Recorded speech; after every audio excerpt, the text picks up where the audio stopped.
fresh off of my trip to LA for Summer Game Fest, the Xbox Showcase, and Ubi Forward, I don't think anyone is disputing that Xbox stole the show with one of the most amazing showcases we've seen in a very long time, if not ever. By now, I'm sure you've watched all the trailers you love multiple times, so instead of simply giving you my thoughts on the overall showcase, which we'll cover in more depth on this week's Bitcast, I want to do something a little different. That is, I want to talk about why I believe the Xbox Showcase was important for the gaming industry on a broader scale than just Xbox. This was the first showcase since the endlessly discussed Activision Blizzard acquisition, and that meant that it was not only the first Xbox Showcase featuring IPs like Call of Duty and Diablo, but the first that could focus on the full breadth of what now constitutes Xbox's first-party studios. And they wasted no time. The showcase opened with the elephant in the room in Call of Duty Black Ops 6.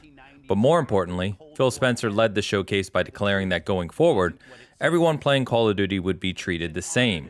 This means that there will be no more exclusive betas or content, and that all platforms would enjoy the same content at the same time. And naturally, he made sure to say that Black Ops 6 would launch in Game Pass, which we obviously knew would be a theme for the show for the majority of the games shown.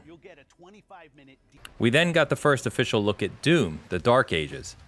By all accounts at id, this is a game they've been wanting to make for some time. And not only does it look incredible, but it will launch day and date on Xbox, PC, and PlayStation platforms, thus demonstrating Xbox's commitment to launching some of their titles across platforms going forward.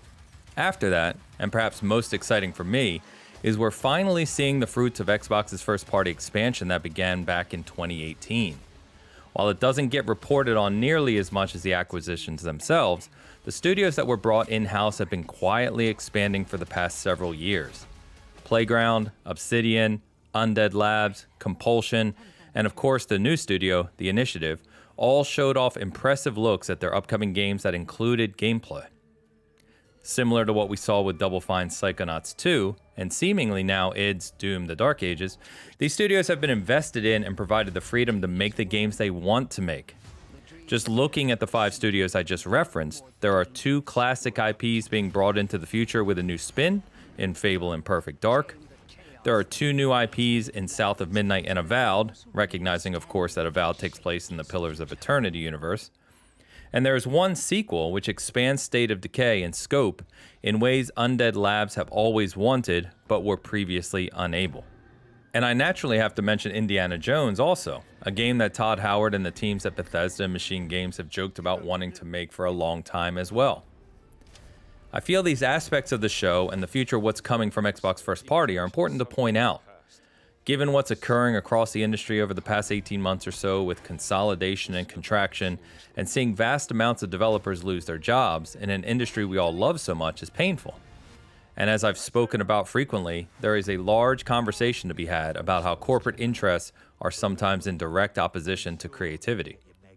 However, it's also important to point out when teams are supported and empowered to create in ways they wouldn't have been able to prior.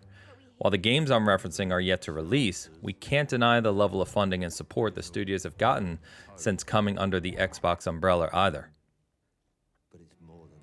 Now, going beyond Xbox is another facet of the show that I believe really stood out as representative of the global growth of gaming and the differences in tone, scope, and design that growth brings with it. There were 6 new IPs presented for the first time during the Xbox Showcase. They were Claire Obscure, Expedition 33 from Sandfall Interactive, a French studio founded in France in 2020. Fragpunk from Bad Guitar Studio, a subsidiary of Thunderfire Studios and NetEase out of Hangzhou, China. Winter Burrow from Pine Creek Games, a small independent studio founded in Denmark. Mixtape from Beethoven and Dinosaur, which is a small studio in Melbourne, Australia, who previously developed The Artful Escape. Wu Chang Fallen Feathers from Linzi Games, a studio founded in 2016 in Chengdu, China. And finally, Atomfall from Rebellion out of Oxford in the United Kingdom. I want to highlight these as while it's easy to focus on the juggernauts in the market like Call of Duty, we're also seeing the growth of other markets come to life.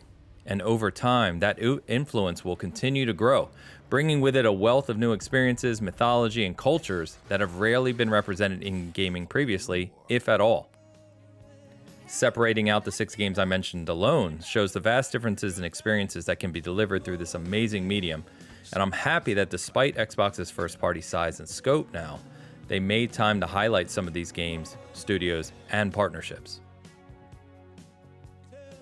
It's easy to focus on the negatives, and disappointingly, it feels as though they can often rise to the top when you follow the ins and outs of the gaming industry on a daily basis. And there no doubt continue to be honest, serious conversations we need to have about aspects of the industry. But we need to ensure we don't lose sight of the amazing talent on display and incredible work that's being done by passionate, creative people across the world. After all, it's their work that brought us here together in the first place.